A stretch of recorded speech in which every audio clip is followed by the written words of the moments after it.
Good morning friends, power education के YouTube channel पर आपका हार्दिक स्वागत है। जैसा कि अपन पढ़ रहे थे इंडियन ज्योग्राफी, जिसके अंदर जो पहला लेक्चर हुआ था अपना वो था भारत का सामान्य परिचय, जिसमें अपन डिटेल में पढ़े थे भारत के सामान्य परिचय में। क्लियर। जो दूसरा टॉपिक अपना भारत का भौतिक स्वरूप अपन देखने वाले हैं। ठीक है, तो भारत के जो भौतिक स्वरूप है उसके अंदर हिमालय, उत्तर का विशाल मैदान, प्रायद्वीपीय पठार और तटीय प्रदेश व द्वीप समूह और रेगिस्तान। भारत के जो रेगिस्तान है वो अपन पढ़ने वाले हैं। ठीक है, ये है भारत का भौतिक स्वरूप, जिसके अंदर आज का जो लेक्चर है वो हिमालय के ऊपर है। आज कंप्लीट अपन हिमालय को कंप्लीट कर लेंगे। हिमालय के अंदर सबसे पहले अपन पढ़ेंगे पर्वतों के प्रकार। पर्वत कितने प्रकार के होते हैं, जैसे वलीय पर्वत क्या होते हैं, भ्रंश पर्वत क्या होते हैं, ज्वालामुखी पर्वत, अवशिष्ट पर्वत, और आयु के आधार पर 4 भागों में बांटा गया है। ठीक है, तो ये सारी डिटेल अपन पढ़ने वाले हैं। उसके बाद देखेंगे हिमालय का निर्माण और हिमालय का सामान्य परिचय देखेंगे। ठीक है, इसके बाद हिमालय का वर्गीकरण क्या है, कालानुक्रम के आधार पर, प्रादेशिक विभाजन और उत्तर पूर्वी पहाड़ियाँ। जो कालानुक्रम के आधार पर है वह है ट्रांस हिमालय, उसके बाद महान, लघु हिमालय और शिवालिक हिमालय। अगर प्रादेशिक विभाजन की बात करें तो पंजाब, कुमायूं, नेपाल, असम, हिमालय। ठीक है, तो ये पंजाब, कुमायूं, नेपाल और असम हिमालय प्रादेशिक विभाजन के अंदर आते हैं। उसके बाद देखेंगे अपन उत्तर पूर्वी पहाड़ियाँ। ठीक है, उसके बाद देखेंगे जितने भी ग्लेशियर हैं हिमालय के अंदर वो सारे पढ़ेंगे। उसके बाद जितने भी दर्रे हैं, मुख्य शिखर है, और जो अन्य अगर कोई किसी प्रकार का टॉपिक है तो वो अपन हिमालय के अंदर पढ़ लेंगे। क्लियर। तो ये सारी चीज़ें अपन हिमालय के अंदर आज के लेक्चर में पढ़ने वाले हैं। उसके बाद अपन पढ़ेंगे उत्तर का विशाल मैदान, प्रायद्वीपीय पठार और तटीय प्रदेश एवं द्वीप समूह और रेगिस्तान। तो ये जो अपनी सीक्वेंस है इंडियन ज्योग्राफी की, तो ये इसी तरह कंटिन्यू चलती रहेगी। उसके बाद अपन उत्तर का विशाल मैदान हो जाएगा, प्रायद्वीपीय पठार, ये सारे हो जाएंगे। जो तीसरा टॉपिक अपना आएगा वो आएगा अफवाह तंत्र। जितनी भी नदियाँ भारत के अंदर है उससे रिलेटेड सारी चीज़ें आएगी। क्लियर। तो चलिए शुरू करते हैं हिमालय की।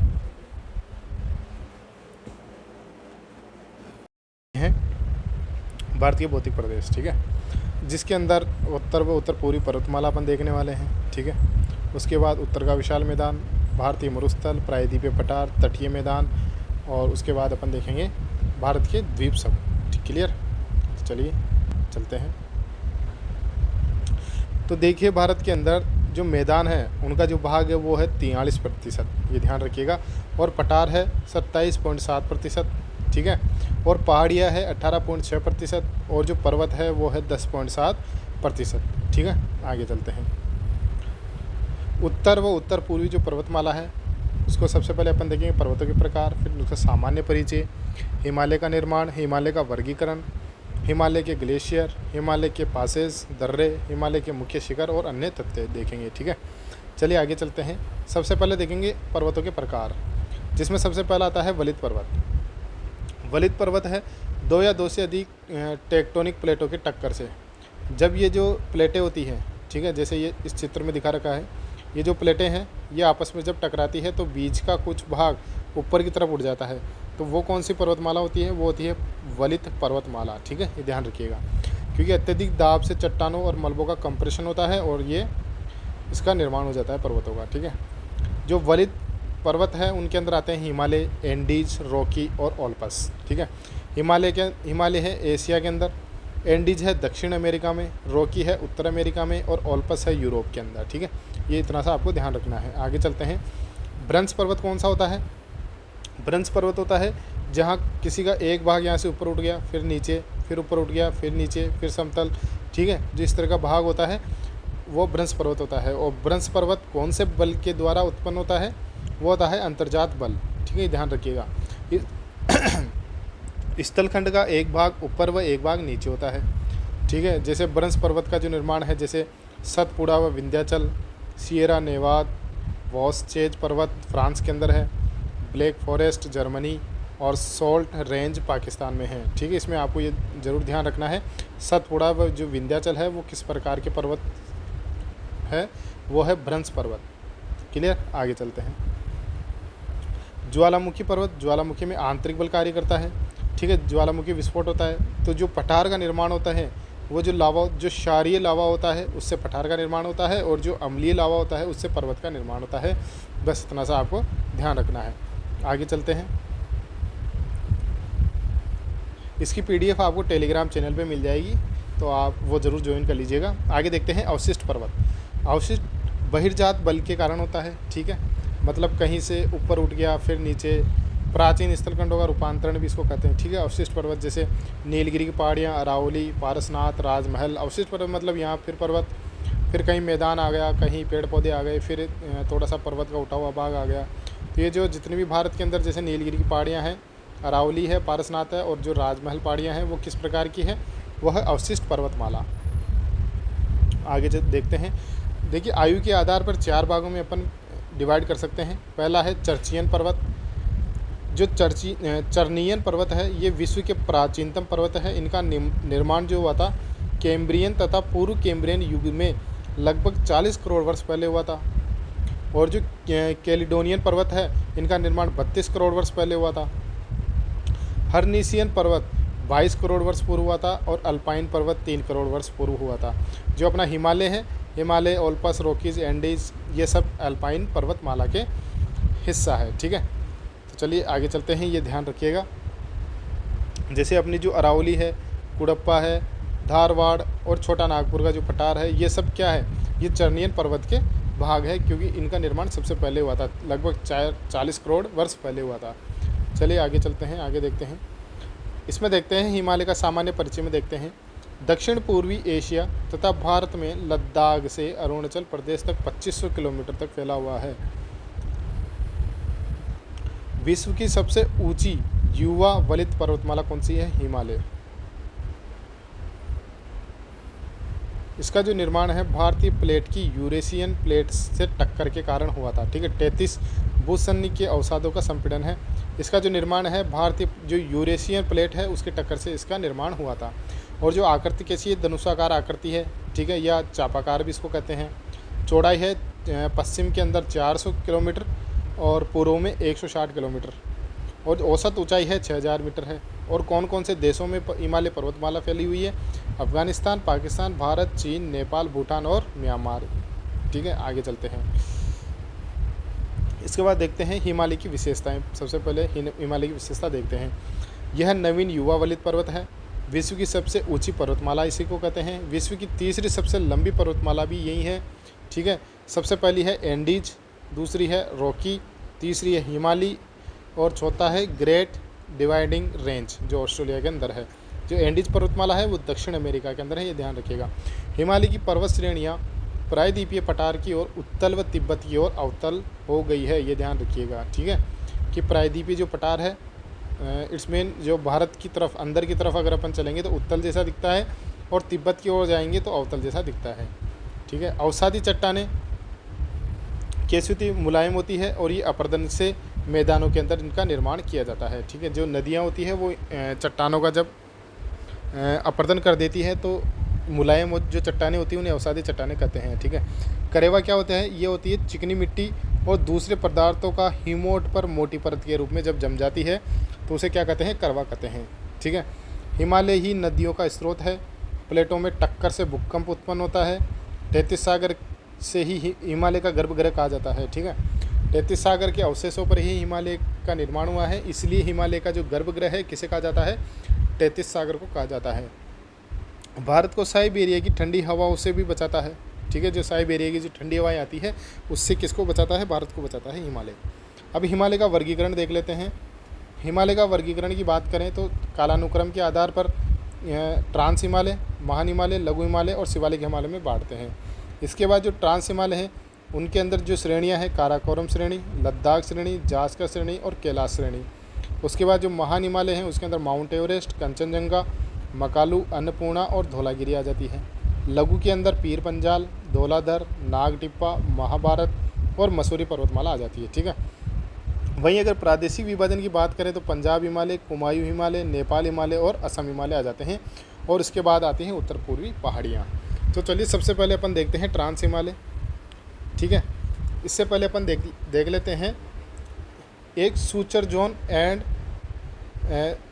थ्री ब्रंथ्स जो घाटियाँ होती है। जैसे ट्रांस हिमालय है, ट्रांस हिमालय को वृहद हिमालय से कौन अलग करता है, वो करता है इंडस सांगपो सूचर जोन। वहीं अगर वृहद हिमालय को लघु हिमालय से कौन अलग करता है तो वो करता है मेन सेंट्रल थ्रस्ट। लघु हिमालय को शिवालिक हिमालय से कौन अलग करता है? Main boundary thrust. और शिवालिक हिमालय को उत्तरी मैदान से कौन अलग करता है? Himalaya frontal fault. ठीक है, ये देख लीजिएगा आप। आगे चलते हैं। देखिए जो ट्रांस हिमालय हैं, ट्रांस हिमालय को मैंने बताया आपको काराकोरम, लद्दाख, जास्कर और कैलाश। वहीं महान हिमालय के अंदर माउंट एवरेस्ट, कंचनजंगा, मकालू, अन्नपूर्णा, धौलागिरी और नाचा बरवा। लघु हिमालय की बात करें तो पीर पंजाल, धौलाधर, नाग टिब्बा, महाभारत और मसूरी। क्लियर। चलो आगे चलते हैं, देखते हैं ट्रांस हिमालय।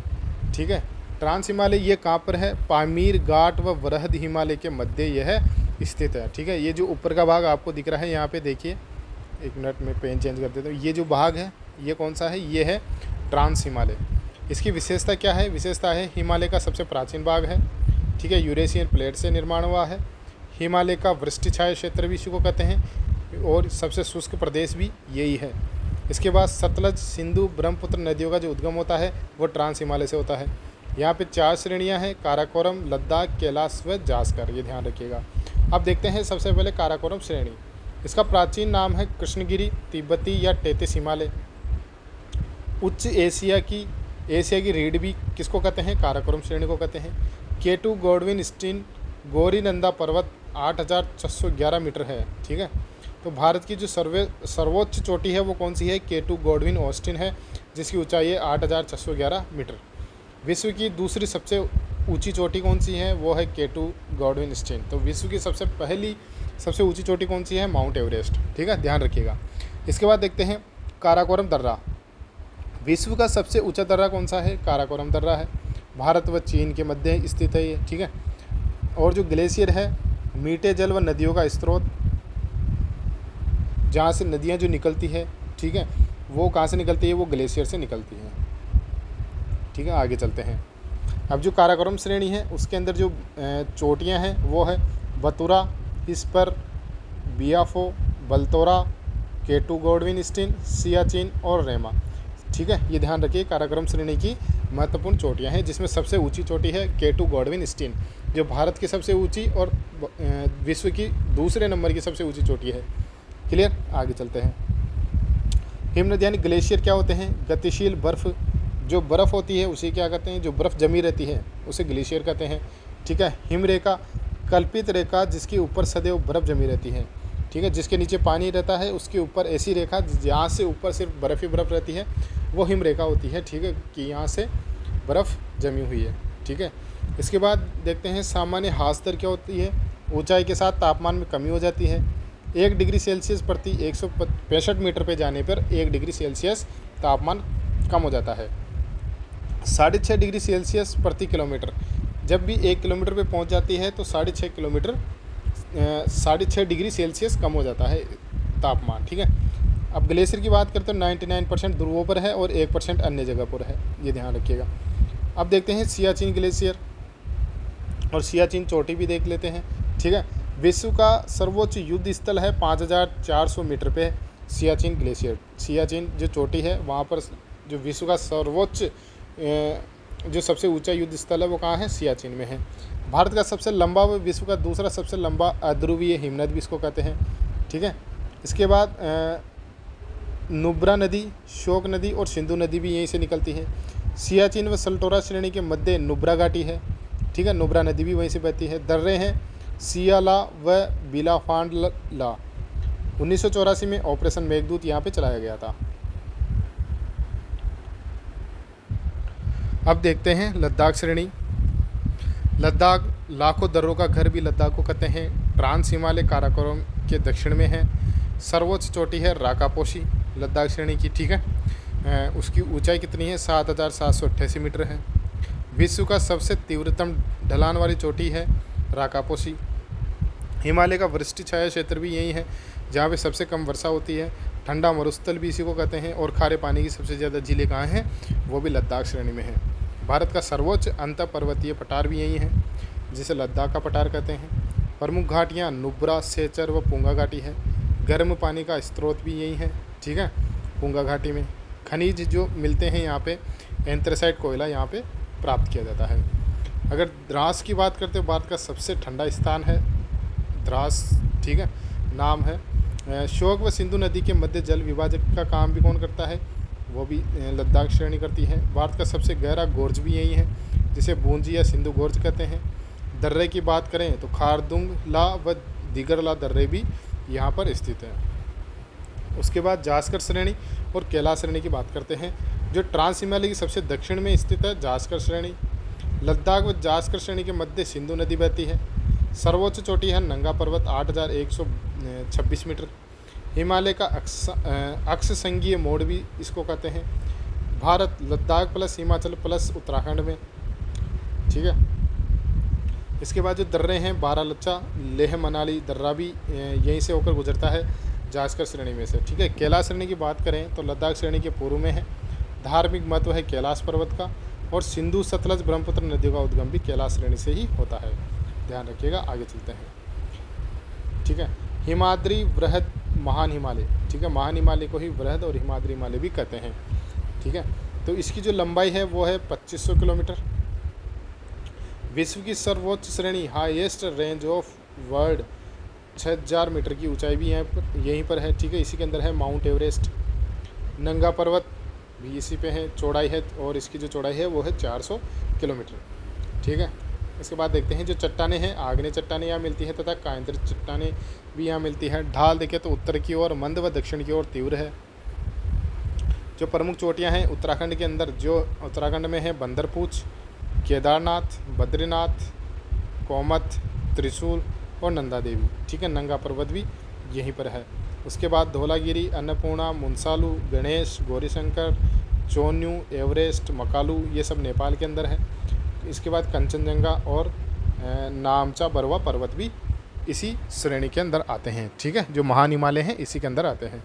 चलिए, जो ऊंचाई के आधार पर अगर प्रमुख चोटियों की बात करें तो सबसे ज़्यादा है माउंट एवरेस्ट की, ठीक है, नेपाल में स्थित है। उसके बाद लद्दाख में केटू गॉडविन, फिर कंचनजंगा, फिर मकालू, अन्नपूर्णा, नंगा पर्वत, मंसालू और धौलागिरी, ठीक है। ये ऊंचाई के आधार पर है। अब अगर अपन बात करें हिमालय की सर्वोच्च चोटी की बात करें तो वो है Mount Everest, K two Godwin, Kanchenjunga, Makalu, Dhaulagiri. अगर भारत की सर्वोच्च चोटियों की बात करें तो सबसे पहले केटू गॉडविन जो कहाँ है, नेपाल में है। उसके बाद कंचनजंगा सिक्किम में है। उसके बाद नंगा पर्वत, नंदा देवी और कामेत भी भारत की सर्वोच्च चोटियों में शामिल है। जब माउंट एवरेस्ट की अगर अपन बात करें तो माउंट एवरेस्ट की ऊंचाई कितनी है, 8,849 मीटर है, और ये नेपाल में स्थित है, ठीक है। इसका और नाम है सागर माता नेपाल, चोमोलुंगबुला तिब्बत, पर्वतों की रानी, ब्रह्मांड अक्षस की देवी।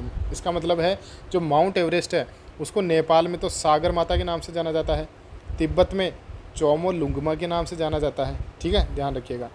इसके बाद एडमंड हेलरी व तेंजिंग नोर्गे, ये जो चढ़ने वाले हैं, दो माउंट एवरेस्ट की चढ़ाई करी थी 1953 के अंदर, ठीक है। ये ध्यान रखिएगा, किसने करी थी, एडमंड हेलरी व तेंजिंग नोर्गे ने पहली बार इसकी चढ़ाई करी थी। 22 मई 1984 को बचेंद्री पाल प्रथम भारतीय महिला थी जिसने इसकी चढ़ाई करी थी। 1986 में अर्जुन पुरस्कार इसको दिया गया था। चलिए आगे चलते हैं।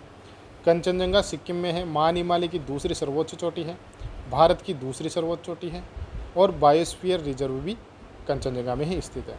अगर नंदा देवी उत्तराखंड की बात करें तो भारत की तीसरे नंबर की सबसे ऊंची चोटी है, ठीक है, और बायोस्फीयर रिजर्व भी है यहाँ पे, और कुमायूं हिमालय वो उत्तराखंड का सर्वोच्च शिखर नंदा देवी है, ठीक है। अब प्रमुख हिमनद की बात करें अपन, जो मेजर जो ग्लेशियर हैं उनकी बात करें, जैसे यमुना नदी यमुनोत्री से ग्लेशियर से निकलती है, भागीरथी नदी गंगोत्री से, मंदाकिनी चोराबारी से, अलकनंदा संतोप्रंत से, गौरी गंगा काली नदी की जो सहायक नदी है मिलान से निकलती है, और ये तीनों ग्लेशियर कहाँ हैं, उत्तराखंड में है।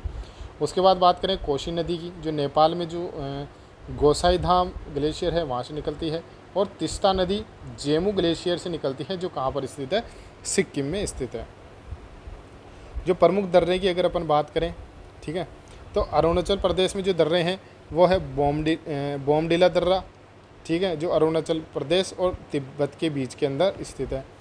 यांगयाप अरुणाचल प्रदेश व तिब्बत, ब्रह्मपुत्र का प्रवेश द्वार भी यांगयाप ही है, यांगयाप दर्रा ही है, ठीक है।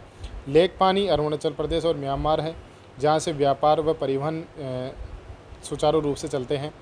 दीफू की बात करें तो अरुणाचल प्रदेश व म्यांमार से संबंधित है। भारत, म्यांमार व चीन की सीमा दीफू पास ही डिसाइड करता है।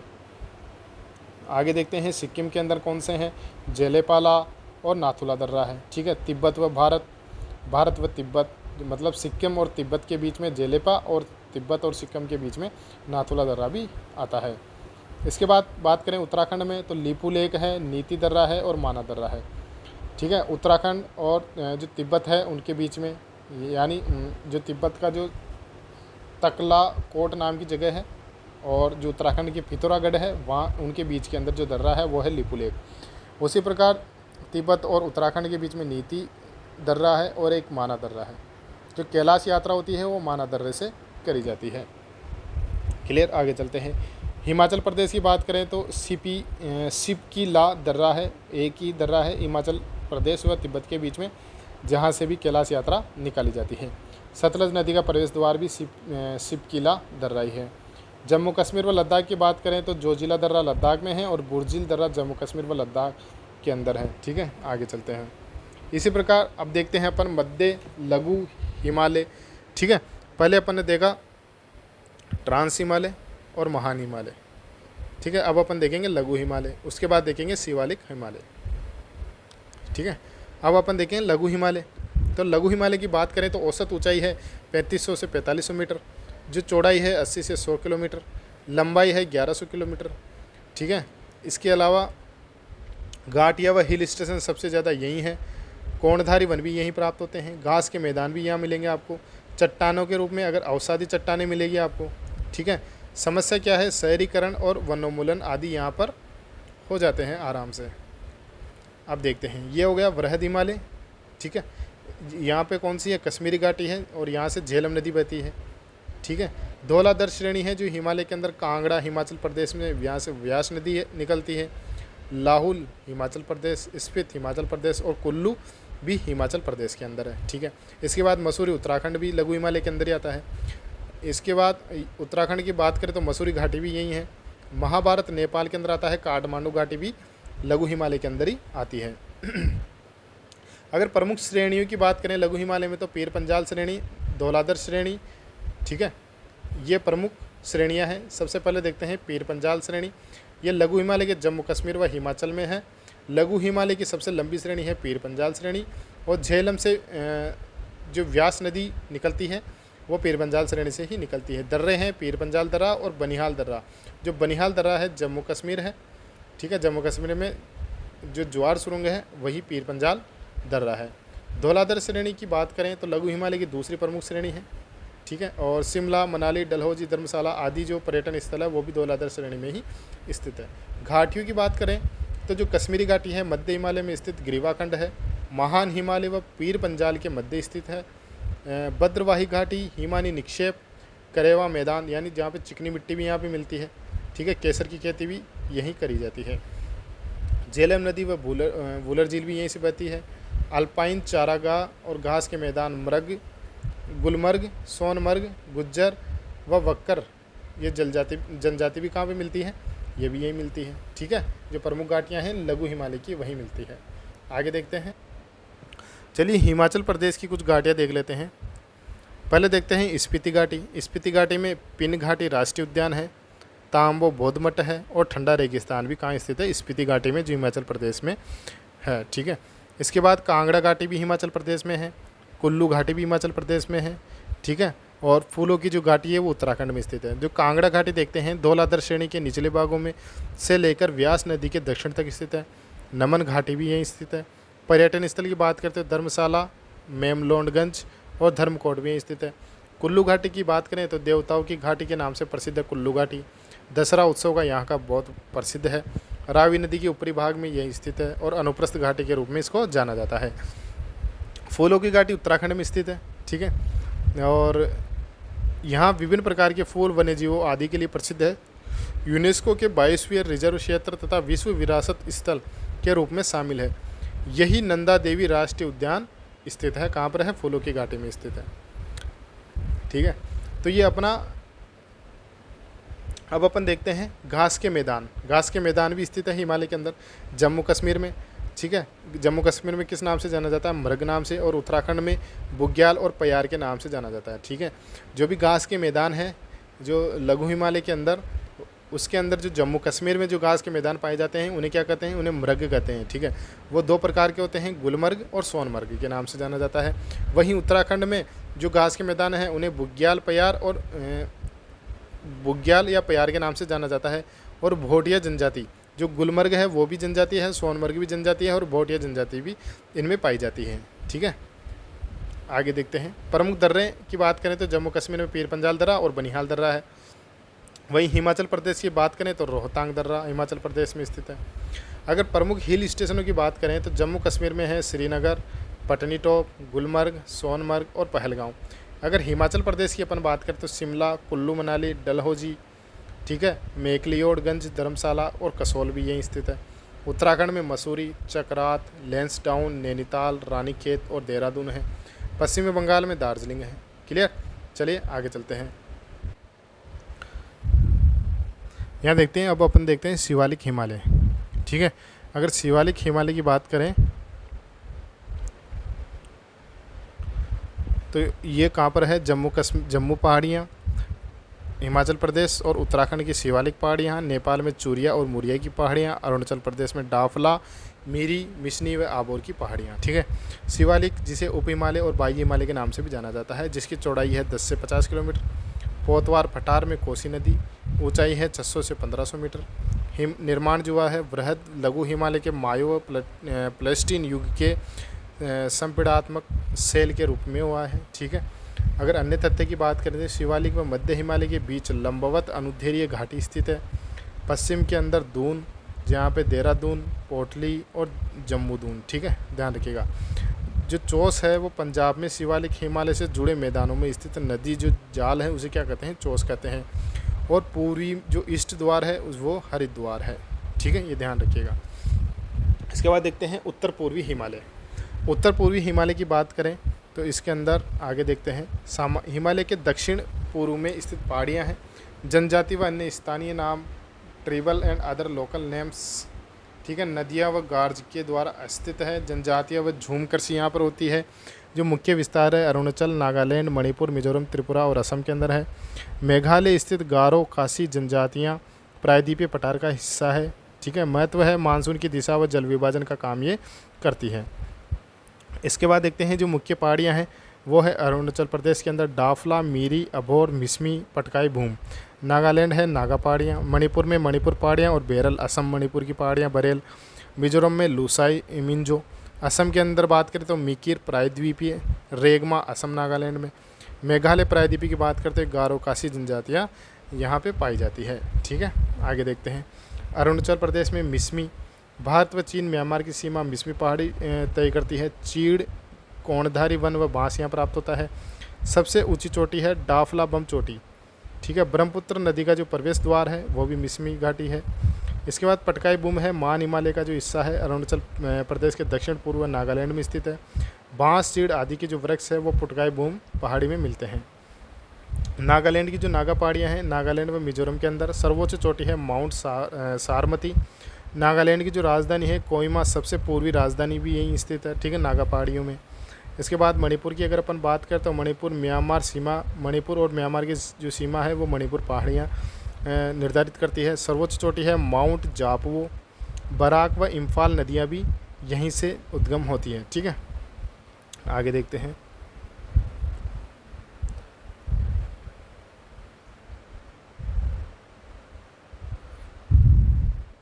चलिए देखिए जो मणिपुर की जो पहाड़ियाँ हैं, ठीक है, वहाँ पे है एक लोकटक झील, ठीक है, ये ध्यान रखिएगा लोकटक झील। अब इसकी विशेषता क्या है? Moirang Manipur, life line of Manipur कौन सी है? लोकटक झील है। पूर्वोत्तर की सबसे बड़ी मीठे पानी की झील कौन सी है? लोकटक झील है। फुमदी, तैरते हुए वनस्पति व जैविक पदार्थों की जो द्वीप है वो भी कहाँ है? लोकटक झील में है, ठीक है। केबुल लामजाओ जो राष्ट्रीय उद्यान है, जिसे तैरता हुआ राष्ट्रीय उद्यान भी कहते हैं, वो लोकटक झील में स्थित है, ठीक है। इसके बाद देखते हैं जो विश्व का एकमात्र तैरता हुआ है मणिपुर में स्थित है। मणिपुर के नृत्य वाले हिरण सांगई का अंतिम प्राकृतिक आवास भी लोकटक झील है। और रामसर आर्द्रभूमि 1990 में इसको सम्मिलित किया गया था। ठीक है, आगे चलते हैं। आगे देखते हैं मिजोरम की पहाड़ियाँ। तो मिजोरम में मोलेसिस बेसिन मृदुल व असंगठित चट्टानें यहाँ मिलती है। मिंजो लूसाई पहाड़ी भी इसी के अंदर है। सर्वोच्च चोटी है ब्लू माउंटेन। ठीक है, इतना सा ध्यान रखना है आपको। आगे चलते हैं। असम के अंदर है मिकिर पहाड़ी। ठीक है, और मिकिर जनजाति जो झूम कृषि करती है वो भी यहीं पाई जाती है। बरेल पहाड़ी ये असम मणिपुर की जो सीमा निर्धारित करती है। और आर्कियन क्रम की चट्टानें यहाँ मिलती है। चीड़ व बांस के वृक्ष भी यहाँ पे पाए जाते हैं। क्लियर, चलिए आगे चलते हैं। ठीक है, ये देखो राजमाल की पहाड़ियाँ हैं। गारो काशी जनजातियाँ, ये तीनों क्षेत्र यहाँ पर हैं। ठीक है, आगे चलते हैं। मेघालय पठार, उत्तर पूर्वी पठार, कार्बी एंग्लोज पठार भी यहीं स्थित है। प्रायद्वीपीय पठार का जो हिस्सा है यूरेनियम कोयला और लोहेश के यहाँ प्राप्त होता है। सर्वोच्च चोटी है नोक्रेन मेघालय के अंदर। ठीक है, नोक्रेक। मालदा ब्रंश द्वारा अलग होती है। ठीक है, 3 कीपुमुमा पहाड़ियाँ गारो काशी जनजातियाँ भी यहाँ मिलती हैं। गारो पहाड़ियाँ और काशी पहाड़ी भी। ठीक है, जो गारो पहाड़ियाँ हैं वो पश्चिमी मेघालय का और सर्वोच्च शिखर और जैव विविधता कहाँ पर है? गारो पहाड़ी में सबसे सर्वाधिक देखने को मिलती है। इसके बाद जो काशी पहाड़ी है वह जो मध्य मेघालय के अंदर शिलोंग जहाँ पर स्थित है। चेरापूंजी व मानिस राम भी विश्व में सर्वाधिक वर्षा यहीं होती है, चेरापूंजी व मनीष राम में, ये ध्यान रखिएगा। काशी जनजाति जो मात्र प्रदान होती है वो भी काशी पहाड़ी पर ही पाई जाती है। इसके बाद देखते हैं हिमालय का प्रादेशिक विभाजन। हिमालय का जो प्रादेशिक विभाजन है वो होता है पंजाब हिमालय, कुमायूं हिमालय, नेपाल हिमालय और असम हिमालय। देखिए, जब पंजाब हिमालय की बात करें, जो इंडस नदी है और सतलज नदी है, इन दोनों के जो बीच का हिस्सा है वो पंजाब हिमालय कहलाता है। और सतलज नदी से काली नदी के जो बीच का है वो कुमायूं हिमालय कहलाता है। और काली नदी से तिस्ता नदी के बीच का जो हिमालय है वो नेपाल हिमालय कहलाता है। तिस्ता नदी से दिहांग नदी के बीच में जो स्थित है वो है असम हिमालय। क्लियर, ये ध्यान रखिएगा। ठीक है, यहाँ देखते हैं सर सिडनी गोराल्ड बराड नामक एक भूगर्भ शास्त्री थे जिसने हिमालय का वर्गीकरण नदी घाटियों के आधार पर किया था। ठीक है, जो 4 प्रदेश बताए हैं, पंजाब हिमालय, सिंधु व सतलज, कुमायूं हिमालय, सतलज व काली, नेपाल हिमालय, काली व तिस्ता, असम हिमालय, तिस्ता व दिहांग नदी द्वारा वर्गीकृत होता है। क्लियर, आगे देखते हैं। जो पंजाब या कश्मीर हिमालय है, ठीक है, जो सिंधु नदी से लेकर सतलज नदी तक 560 किलोमीटर की लंबाई में है। विस्तार है जम्मू कश्मीर व हिमाचल प्रदेश में। प्रमुख पर्वत श्रेणियाँ हैं काराकोरम, लद्दाख, जास्कर, पीर पंजाल है। ठीक है, दर्रे हैं जोलीजा, पीर पंजाल, काराकोरम। प्रमुख घाटियाँ हैं कश्मीरी घाटी व पठानकोट। हिमनद है सियाचिन, बाल्टोरा, बियाफो व हिस्पर। प्रमुख तीर्थ स्थान है वैष्णो देवी, अमरनाथ गुफा और चारे शरीफ। घास के मैदान है गुलमर्ग और सोनमर्ग।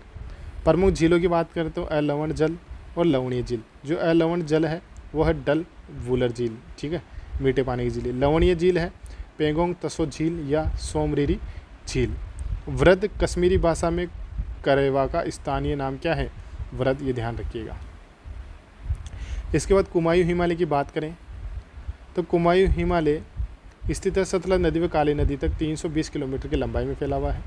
प्रमुख चोटियाँ हैं बद्रीनाथ, केदारनाथ, त्रिशूल, माना, गंगोत्री, यमुनोत्री, हेमकुंड साहिब, नंदा देवी, कामेत। क्लियर, अब यहाँ देखते हैं जो प्रमुख नदियाँ हैं वो है गंगोत्री ग्लेशियर। गंगोत्री ग्लेशियर से क्या निकलती है? गंगा। यमुनोत्री से यमुना। पंचप्रयाग से देवप्रयाग, रुद्रप्रयाग, कर्णप्रयाग, विष्णुप्रयाग और नंदप्रयाग भी कहाँ स्थित है? कुमायूं हिमालय में स्थित है। प्रमुख झीलों की बात करें, नैनीताल, भूमिताल और सात ताल भी कहाँ स्थित है? कुमायूं हिमालय में स्थित है। प्रमुख हिल स्टेशन की बात करें तो मसूरी। प्रमुख दर्रे उत्तराखंड में है माना दर्रा, नीति दर्रा और लेपुलेख दर्रा। घाटियाँ बात करें तो देहरादून और हरिद्वार। ठीक है, फूलों की घाटी भी कहाँ स्थित है? उत्तराखंड में स्थित है। आगे देखते हैं नेपाल, सिक्किम, दार्जिलिंग हिमालय स्थित है। काली नदी से तिस्ता नदी के बीच में स्थित है। 800 किलोमीटर की इसकी लंबाई है। प्रमुख नदी है तिस्ता नदी। ठीक है, जो प्रमुख घाटी है काठमांडू घाटी। प्रमुख दर्रे हैं नाथपुला और जेलेपला दर्रा। हिमालय की सबसे ऊंचाई वाली चोटियाँ माउंट एवरेस्ट, कंचनजंगा, मेकालू, अन्नपूर्णा आदि कहाँ स्थित है? ये स्थित है नेपाल हिमालय में। विशेष की बात करें तो लेपचा जनजाति का निवास क्षेत्र भी यही है। चाय के बागान के लिए सर्वाधिक उपयुक्त भी नेपाल हिमालय को माना जाता है। अगर असम हिमालय की अपन बात करें, जो तिस्ता नदी से लेकर ब्रह्मपुत्र नदी तक जो क्षेत्र है 720 किलोमीटर की लंबाई में स्थित है। चोटियाँ नामचा बरवा। नदियों की बात करें, ब्रह्मपुत्र, लोहित, दिहांग और दिबांग। अपार जल विद्युत उत्पादन क्षमता भी यहीं उत्पन्न होती है। ठीक है। जनजाति की बात करें तो डाफला, अबोर, मिसमी, मोनापा आदि है। समस्या की बात करें तो झूम, कृषि व मृदा अपरदन यहाँ सर्वाधिक असम हिमालय में होता है। तो अब बात करते हैं हिमालय के प्रमुख जो दर्रे हैं। जम्मू कश्मीर व लद्दाख के दर्रे हो गए, हिमाचल प्रदेश के दर्रे हो गए, उत्तराखंड के दर्रे हो गए, ठीक है, सिक्किम के दर्रे हो गए। दर्रे देखेंगे और अन्य महत्वपूर्ण दर्रे देखने वाले हैं। देखिए, जम्मू एंड कश्मीर तथा लद्दाख के जो प्रमुख दर्रे हैं वो देख लेते हैं। सबसे पहले देखेंगे बनिहाल दर्रा, पीर पंजाल पर्वत श्रृंखला में ये स्थित है। यहीं पर श्रीनगर का जो प्रवेश द्वार है कहा जाता है। बनिहाल दर्रे को ही क्या कहा जाता है? श्रीनगर का प्रवेश द्वार। जम्मू को श्रीनगर से जोड़ता है। ज्वार सुरंग NH-44 भी यहीं स्थित है। चेनानी नौसरी सुरंग या श्यामा प्रसाद मुखर्जी सुरंग एशिया की सबसे लंबी द्विदिशात्मक राजमार्ग सुरंग भी यहीं स्थित है। इसके बाद देखें, पीर पंजाल जम्मू को श्रीनगर से जोड़ता है। बुर्जिल दर्रा भारत में मध्य एशिया से में प्रवेश के लिए प्रमुख दर्रा है। ठीक है। और करदुंगला दर्रा लेह तथा सियाचिन ग्लेशियर को जोड़ता है। जोरजिला दर्रा जास्कर पर्वत श्रेणी में स्थित है। ठीक है। और हिमाचल प्रदेश के प्रमुख दर्रों की बात करें तो बारालाचा दर्रा जो मनाली को लेह से जोड़ता है, जास्कर रेंज के अंदर ही स्थित है। चिनाब नदी का उद्गम भी यहीं से होता है। वाटर डिवाइड बिटवीन द बागा एंड यमुना रिवर। ठीक है, ये ध्यान रखिएगा। रोहतांग दर्रे की बात करें तो मनाली को लेह से जोड़ता है। रावी नदी का उद्गम है, धौलाधर पर्वत श्रेणी में है और अटल सुरंग यहाँ पे स्थित है। शिवकिला दर्रे की बात करें तो शिमला को तिब्बत से जोड़ता है। ठीक है। और सतलज नदी इसी दर्रे से भारत में प्रवेश करती है। प्रधानमंत्री नरेंद्र मोदी ने 3 अक्टूबर 2020 को रोहतांग में अटल टनल का उद्घाटन किया। करीब 10,000 फीट की ऊंचाई पर बनी है दुनिया की सबसे लंबी टनल है। इसकी लंबाई 9.2 किलोमीटर है। इसे बनाने में 10 साल का वक्त लगा था।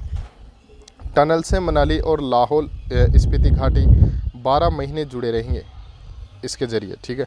और हिमालय की जो पीर पंजाल पर्वत रेंज में रोहतांग पास के नीचे लेह मनाली हाईवे पर इसे बनाया गया है। इससे मनाली और लेह के बीच की दूरी 46 किलोमीटर कम हो जाएगी और 4 घंटे की बचत होगी। इसका नाम पूर्व प्रधानमंत्री अटल बिहारी वाजपेयी के नाम पर रखा गया है। ठीक है। दुनिया की जो सबसे लंबी अटल टनल है जो 10,000 फीट की ऊंचाई पर बनी है। ठीक है, इसका ध्यान रखिएगा। आगे चलते हैं। उत्तराखंड के जो प्रमुख दर्रे हैं वो देख लेते हैं। लिपुलेख दर्रा, नीति दर्रा, माना दर्रा जो अपन पहले भी देख चुके हैं। ठीक है। सिक्किम के प्रमुख दर्रा की बात करें तो ये भी अपन पहले देख चुके हैं, जेपेला और नाथुला दर्रा। अरुणाचल प्रदेश तथा मणिपुर के प्रमुख दर्रे भी अपन देखते हैं, बुमला, बुड़मिला दर्रा, याग्याप दर्रा। और भारत के म्यांमार को जोड़ने वाले हैं दीपू दर्रा, मांडले शहर यहीं पे स्थित है। ठीक है। तुजू दर्रा मणिपुर को म्यांमार से जोड़ता है। क्लियर, ये PDF आपको टेलीग्राम चैनल पे मिल जाएगी। अन्य महत्वपूर्ण दर्रों की बात करें, ठीक है, तो खैबर पास, खैबर जो ये पाकिस्तान और अफ़गानिस्तान की सीमा से लगा हुआ कौन सा पास है? खैबर पास है। ठीक है, ये ध्यान रखिएगा। इसके बाद चलते हैं आगे, भारत की प्रमुख घाटियाँ के बारे में बात कर लेते हैं। ठीक है। अराकू वैली, ठीक है, ये विशाखापट्टनम आंध्र प्रदेश में है। ठीक है। बराक वैली आसाम में है। चुम्बी वैली तिब्बत, चाइना और इंटरकनेक्शन ऑफ इंडिया, सिक्किम को तिब्बत और चाइना से जोड़ती है। कौन? चुम्बकी वैली। ठीक है, ध्यान रखिएगा। और Bhutan and China in the Himalayas. Doon valley lower Himalayas Uttarakhand में स्थित है। ठीक है। इसके बाद डुजुको वैली नागालैंड में है। जोहर वैली ये उत्तराखंड में है। ठीक है। कंबम वैली तमिलनाडु में है। कंगरा वैली हिमाचल प्रदेश में है। नीलम वैली कश्मीर में है। नियोरा वैली कालिम्पोंग दार्जिलिंग में स्थित है। ठीक है। आगे देखते हैं। नुब्रा वैली लद्दाख में है। ठीक है। पटराटू वैली झारखंड में है। पांगी वैली हिमाचल प्रदेश में है। पिन वैली हिमाचल प्रदेश में है। साइलेंट वैली, ठीक है, ये केरला के अंदर है। केरला में कौन सा डिस्ट्रिक्ट है? Palakkad. Valley of flowers west Himalayas Uttarakhand में है। ठीक है। इसके बाद जास्कर वैली लद्दाख में है। जोजिला वैली जम्मू एंड कश्मीर में स्थित है। ठीक है। आगे चलते हैं। जैसे प्रमुख घाटियां हैं, लद्दाख के अंदर है कश्मीरी घाटी, नुब्रा घाटी, ठीक है, और मुरखा घाटी, पुंगा घाटी, गलवान घाटी। वहीं अगर अपन हिमाचल प्रदेश की बात करें तो कुल्लू घाटी, मलना, पार्वती। उत्तराखंड की बात करें तो फूलों की घाटी, दून घाटी। ठीक है, सिक्किम में है धर्मा घाटी, चुम्बी घाटी और युतांग घाटी। चलिए आगे चलते हैं। हिमालय के प्रमुख ग्लेशियर की बात करें, हिमनद की बात करें अपन, तो देखते हैं कौन कौन से हैं। Batura glacier, Baltoro glacier, Hispar, Siachen, Saltoro Kangri, Gangotri glacier, Chorabari, Milam और पिंडारी ग्लेशियर, ये अपन महत्वपूर्ण देखने वाले हैं। चोराबाड़ी ग्लेशियर उत्तराखंड के रुद्रप्रयाग जिले में केदारनाथ मंदिर से 4 किलोमीटर उत्तर में स्थित है। इस ग्लेशियर के पिघलने से एक झील का निर्माण हो गया है, इसे गांधी सरोवर के नाम से जाना जाता है। अब अन्य तत्वों की बात करें तो तिब्बत में ब्रह्मपुत्र नदी को सांगपो की संज्ञा दी गई है। गंगोत्री हिमनद कुमायूं हिमालय में स्थित है। चुम्बी घाटी सिक्किम में स्थित है। कश्मीर घाटी तथा डल झील वृहद हिमालय व पीर पंजाल के बीच स्थित है। करेवा हिमनद गाद, सघन रेत, चिकनी मिट्टी और दूसरे पदार्थों का जो हिमोड पर मोटी परत के रूप में जमाव क्या कहलाता है, करेवा कहलाता है। और उत्तराखंड के तराई भाग में पाताल तोड़ कुआं पाए जाते हैं। वैष्णो देवी, अमरनाथ गुफा एवं चरार ए शरीफ कश्मीर हिमालय में स्थित है। फूलों की घाटी कुमायूं हिमालय में स्थित है। मसूरी, नैनीताल, रानीखेत, अल्मोड़ा एवं दार्जिलिंग मध्य हिमालय में स्थित है। हिमालय का जो दक्षिणतम तथा नवीनतम विस्तार है शिवालिक हिमालय से है। ठीक है, आगे देखते हैं पूर्वी हिमालय। ठीक है, पूर्वी हिमालय में ट्री लाइन वह सीमा जिसके आगे अथवा ऊपर वृक्ष नहीं उगते की ऊंचाई अधिक है, साथ ही यहाँ वनस्पति की अधिकता है, जबकि पश्चिमी हिमालय में इसका अभाव रहता है। कश्मीर तथा काठमांडू घाटी हिमालय के मध्य तथा मान हिमालय के बीच स्थित है। बुग्याल तथा पयार घास के मैदान उत्तराखंड में पाए जाते हैं। ठीक है, बुर्जिला दर्रा श्रीनगर को गिलगित से जोड़ता है। जवार सुरंग बनिहाल दर्रे में स्थित है। शिवालिक हिमालय की दक्षिण सीमा गंगा का मैदान है। मिलाम हिमनद उत्तराखंड में स्थित है। ठीक है, ये सारे जितने भी अपने ग्लेशियर हैं वो देख लिए हैं, जितने भी घाटियाँ हैं वो अपन ने पढ़ ली, दर्रे हैं वो अपन ने पढ़ लिया, हिमालय का वर्गीकरण अपन ने देख लिया। लहासा का संपर्क अरुणाचल प्रदेश से बुमला दर्रे द्वारा होता है। ठीक है, सुलेमान तथा किरदर पर्वत श्रेणियों पाकिस्तान में पाई जाती है।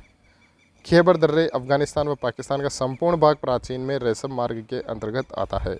जास्कर व लद्दाख श्रेणी के बीच सिंधु नदी घाटी विस्तृत है। हिमालय की तीनों श्रेणियों को सतलज नदी ने सिपकिला गोर्ज द्वारा विच्छेदित किया है। ठीक है, पश्चिमी हिमालय में अधिकांश वर्षा पछुआ विक्षोभों द्वारा होती है। अरुणाचल प्रदेश और मांडले के बीच आवागमन चौगान, दिहांग, दीफू, लिकापानी, पांगसान दर्रे द्वारा संभव हो पाता है। ठीक है, तो ये अपना जो लेक्चर है हिमालय का वो यहाँ पे समाप्त होता है।